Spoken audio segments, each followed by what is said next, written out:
Baik, izin memperkenalkan diri. Nama saya Pia Puspitasari, NPM 215060075. Saya di sini akan menjelaskan tentang manusia. Apa sih manusia itu? Manusia adalah makhluk sempurna yang diciptakan oleh Tuhan dibanding makhluk ciptaan lainnya.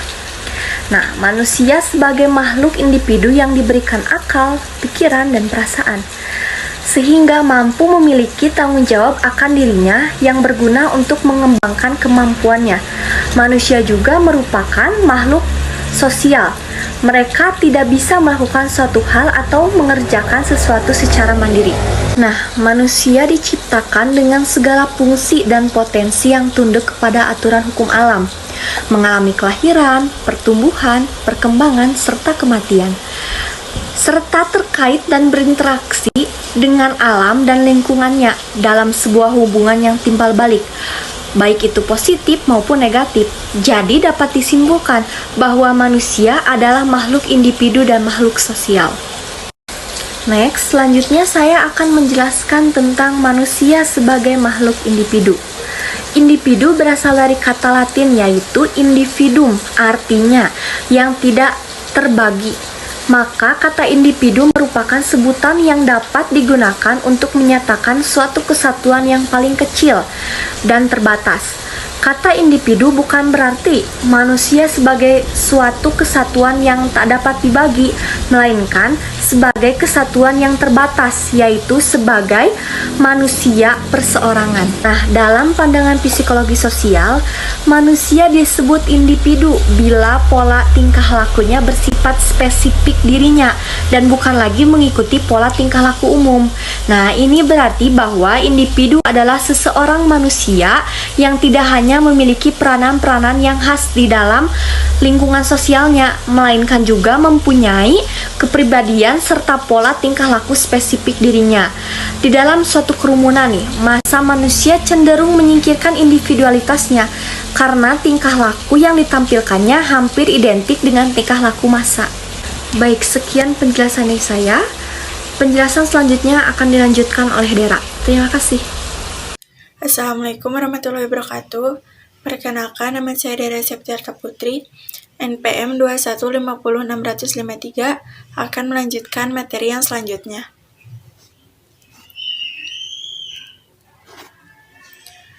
Manusia sebagai makhluk sosial. Manusia adalah makhluk yang selalu berinteraksi dengan sesamanya. Manusia tidak dapat mencapai apa yang diinginkan dengan dirinya sendiri. Sebagai makhluk sosial, manusia menjalankan peranannya dengan menggunakan simbol untuk mengkomunikasikan pemikiran dan perasaannya. Manusia tidak dapat menyadari individualitas kecuali melalui medium kehidupan sosial. Dapat disimpulkan bahwa manusia dikatakan sebagai makhluk sosial karena ada beberapa alasan, yaitu 1. Manusia tunduk pada aturan, norma sosial. 2. Perilaku manusia mengharapkan suatu penilaian dari orang lain. 3. Manusia memiliki kebutuhan untuk berinteraksi dengan orang lain. 4. Potensi manusia akan berkembang bila ia hidup di tengah-tengah manusia. Lingkungan. Lingkungan adalah suatu media yang dimana makhluk hidup tinggal, mencari, dan memiliki karakter serta fungsi yang khas yang mana terkait secara timbal balik dengan keberadaan makhluk hidup yang menempatinya, terutama manusia yang memiliki peranan yang lebih kompleks dan real. Lingkungan juga adalah kombinasi antara kondisi fisik yang mencangkup keadaan sumber daya alam, seperti tanah, air, energi surya, mineral, serta flora dan fauna yang tumbuh di atas tanah maupun di dalam lautan. Lingkungan juga dapat diartikan menjadi segala sesuatu yang ada di sekitar manusia dan mempengaruhi perkembangan kehidupan manusia. Sekian penyampaian dari saya. Saya kembalikan ke moderator. Materi yang selanjutnya akan disampaikan oleh saya. Sebelumnya, Assalamualaikum warahmatullahi wabarakatuh. Perkenalkan, nama saya Syifa Nur Fauzia dengan NPM 215060063 akan menyampaikan materi mengenai peran manusia dalam lingkungannya.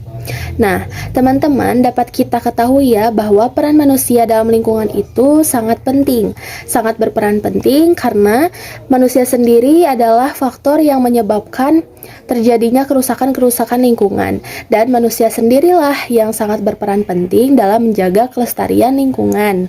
Dan manusia adalah makhluk dominan yang mempunyai pengaruh besar terhadap lingkungannya, mempunyai peran positif untuk menjaga keseimbangan lingkungan hidupnya. Beberapa peran yang dapat dilakukan oleh manusia terhadap lingkungannya adalah: 1. Menerapkan sistem tebang pilih dan mengatur pengelolaan sumber daya alam secara bijak, terutama dengan sumber daya alam yang tidak dapat diperbarui. Nah, sumber daya alam yang tidak dapat diperbarui ini sangat penting untuk dikelola dengan secara bijak.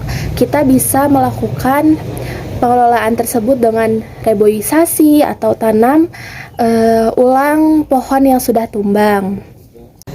Nah, yang kedua ada mengadakan reboisasi atau penghijauan terhadap tanaman, begitupun lingkungan untuk menjaga kelestarian flora dan fauna, serta mencegah terjadinya bencana yang diakibatkan oleh terganggunya keseimbangan lingkungan. Yang ketiga, ada melindungi flora dan fauna langka dengan menetapkan kawasan cagar alam dan suaka marga satwa, serta mengawasi ekspor dan impor hewan-hewan tertentu. Yang keempat, ada mengelola limbah industri dengan tepat, serta melakukan daur ulang sampah atau limbah rumah tangga untuk mengurangi dampak pencemaran lingkungan. Manusia juga dapat memilih sampah dengan 3 kategori, ada organik, pupuk, dan kompos. Yang kelima, ada menetapkan sistem multikultur atau tumpang sari dalam bercocok tanam, sehingga kesuburan tanah atau tanaman tersebut terjaga. Selain itu, pada daerah lereng gunung dapat diterapkan terasering atau mengurangi resiko erosi tanah. Dan yang keenam, ada mengkonsumsi hasil peternakan dan pertanian dalam negeri, sehingga mengurangi impor buah-buahan daging, begitupun tanaman lainnya dari luar negeri, yang secara tak sengaja dapat membawa telur atau hama baru. Nah, yang nantinya hama tersebut dapat merugikan para petani yang ada di dalam negeri. Yang ketujuh adalah mengurangi penggunaan bahan-bahan kimia berbahaya yang dapat mencemari lingkungan, seperti bahan deterjen, pestisida, dan lain sebagainya. Dan yang kedelapan, ada menghindari pemborosan air sehingga sumber daya air tetap terjaga. Selain itu, manusia juga harus bijak dalam menggunakan listrik dan bahan bakar. Menghemat listrik dapat dilakukan dengan penggunaan alat elektronik yang berdaya rendah dan mematikan lampu jika tidak digunakan. Sedangkan menghemat bahan bakar dapat dilakukan dengan membiasakan jalan kaki, tidak dengan menggunakan motor atau mobil, membiasakan diri lebih sehat dengan berjalan kaki jika jarak tempuh dekat, dan memilih transportasi umum dibandingkan dengan penggunaan transportasi pribadi. Yang kesembilan, ada melakukan analisis mengenai dampak lingkungan AMDAL, yakni dengan cara mempertimbangkan kemungkinan terjadinya kerusakan dan pencemaran lingkungan sebelum melakukan pembangunan. Yang kesepuluh, ada membuat peraturan atau undang-undang yang dapat melindungi kelestarian dan keseimbangan lingkungan hidup serta keanekaragaman hayati yang ada. Setelah membuat peraturan, maka aturan tersebut harus benar-benar dipatuhi dan menindak tegas oknum-oknum yang melanggarnya. Baik, sekian yang dapat saya sampaikan. Semoga bermanfaat. Saya kembalikan kepada pemateri yang selanjutnya. Perkenalkan, nama saya Muhammad Zaki dengan NPM 215060050 akan melanjutkan pemaparan materi selanjutnya, yaitu tentang contoh dampak perubahan lingkungan yang positif. Salah satunya penebangan pohon untuk dimanfaatkan kayunya dengan menanamkan kembali pohon untuk mengganti yang telah ditebang. Ada pula penerapan pancausaha tani untuk meningkatkan produktivitas, serta penanaman kembali pohon karena kebakaran untuk daerah resapan air dan mencegah erosi. Selanjutnya, contoh perubahan lingkungan yang negatif, yaitu lahan menjadi gerasang dan gundul karena bencana gunung meletus, atau penebangan hutan secara liar.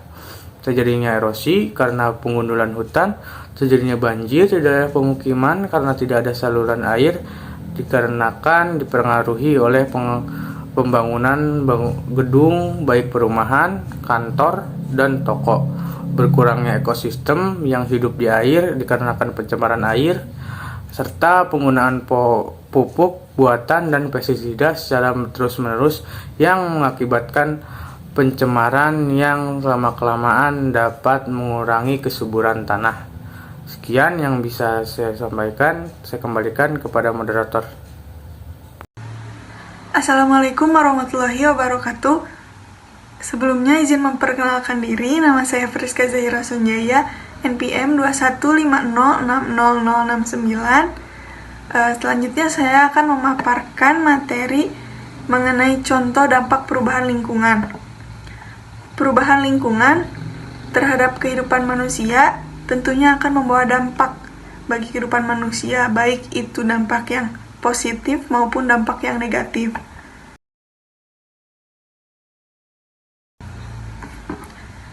Jadi, kesimpulan yang dapat diambil dari pembahasan tadi yaitu manusia adalah makhluk yang sempurna karena diberikan akal untuk berpikir dan menyadari bahwa manusia itu berbeda dengan makhluk-makhluk lainnya.